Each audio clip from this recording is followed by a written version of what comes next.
अस्सलाम वालेकुम दोस्तों, उम्मीद करता हूँ आप सब लोग खैर ऑफियत से होंगे। मेरे चैनल पे आप लोगों को खुशामदीद। इस चैनल को आप सब्सक्राइब कर दें क्योंकि मैं भी आप इस वीडियो में आप लोगों को बताने वाला हूँ बेसिक रिक्रूटमेंट टर्म्स जो हैं पुलिस में भर्ती होने के लिए, बेसिक फीमेल और मेल के लिए।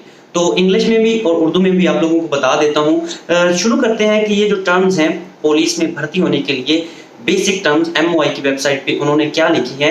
लेकिन ये जब नेसेसरी होता है, जब ज़रूरी होता है तो इस टर्म्स में कुछ चीज़ें ऐड भी करते हैं। लेकिन जो इन टर्म्स पर उतरते हैं वो ऑनलाइन अप्लाई कर सकते हैं। लेकिन जब इंटरव्यू में जाकर अगर बंदा सूट ना करता हो तो अप एंड डाउन वो करते रहते हैं। लेकिन बेसिक टर्म मैं आप लोगों को बता दूं, वेबसाइट पे भी मेंशन है, वहां जाके आप लोग देख सकते हैं। दी एप्लीकेंट, फर्स्ट मैं टर्म्स आपको बताने वाला हूँ recruitment terms for mails.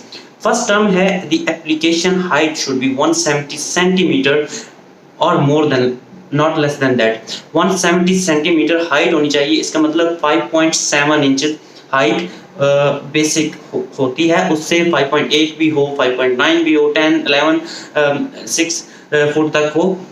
Okay, दूसरी term the weight of applicant should be between 50 and 90 kg। जो वेट है एप्लीकेंट का, उसका जो वेट है वो होना चाहिए 90 से लेकर 50 टू 90 के दरमियान। और आगे दी एज ऑफ कतरी एप्लीकेंट, जो कतर के बॉर्न इन कतर हैं या कतर के वीजा होल्डर हैं, मतलब कतरी हैं, जो उनके लिए एज की जो लिमिट है वो 18 से 35 साल है। अच्छा, जो नॉन कतरीज हैं, जो फॉरेनर्स हैं, पाकिस्तानी, नेपाली, इंडियंस, सूडानी, उनके लिए the age of non Qatari applicant और residence permit holder should be between 18 to 29 year old. उनकी एज की जो लिमिट है वो 18 ईयर ओल्ड से लेकर 29 ईयर्स तक होनी चाहिए। अच्छा, the applicant should have high school diploma with the passing grade or above. It should be documented by concerned authority.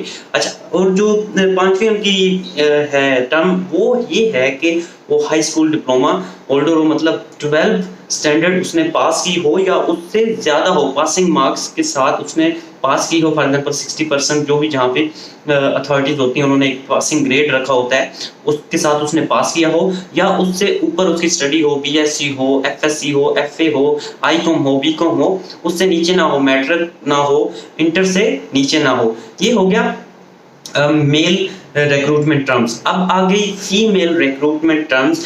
अच्छा, पाकिस्तान से कुछ हमारी खवातीन जो है कमेंट्स करती हैं कि पाकिस्तान का क्राइटेरिया क्या है, तो उसके लिए मेरी बहनों आप लोगों को ये बताता चलूं कि जो फीमेल्स का है उनका यहाँ पर होना ज़रूरी है।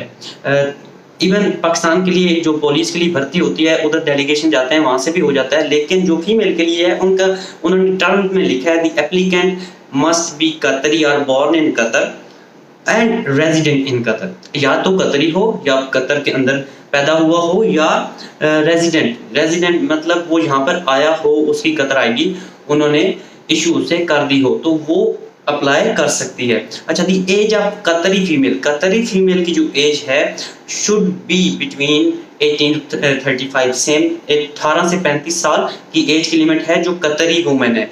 आगे जो है दी एज ऑफ नॉन कतरी वुमेन, जो फॉरेनर है, फॉर एग्जांपल इंडियन से हैं, कुछ लेडीज नेपाली हैं, और जो पाकिस्तानी हैं, सूडानीज हैं, उनकी जो एज की लिमिट है 18 टू 28 ईयर्स ओल्ड। ये एज की लिमिट सेम है। आगे हाइट ऑफ कतरी और फीमेल की जो है उनकी हाइट होनी चाहिए 155 सेंटीमीटर। ये तकरीबन लगभग बन जाती है 5.6 इंच के करीब, या उससे भी कम बनती है, तो जो कतरी के लिए है। और नॉन कतरी दी height of non Qatari applicant या बॉर्न इन कतर जो है या जो रेजिडेंस होल्डर हैं उनकी हाइट 160 सेंटीमीटर होनी चाहिए। अच्छा, उसके बाद आखिरी इनकी जो टर्म है for female recruitment, non Qatari applicant and और residence in Qatar to be fluent in reading and writing in Arabic. अच्छा, अरेबिक में वो फ्लुएंट होने चाहिए, राइटिंग में भी और रीडिंग में भी। ये एनलिस्टमेंट टर्म्स हैं कतर पुलिस की।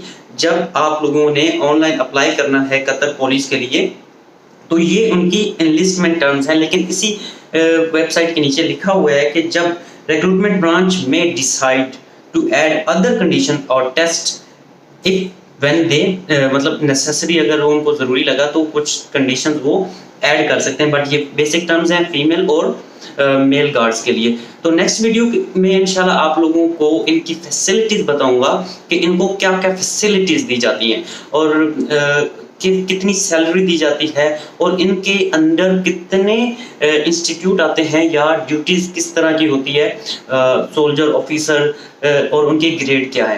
तो इंशाल्लाह मिलते हैं नेक्स्ट वीडियो में। मेरे चैनल को सब्सक्राइब कर दें और तमाम तर प्राइवेट सेक्टर में जॉब्स और गवर्नमेंट सेक्टर में जॉब जानने के लिए और मेरे पर्सनल व्लॉग्स को देखने के लिए इस चैनल को लाजमी सब्सक्राइब करें।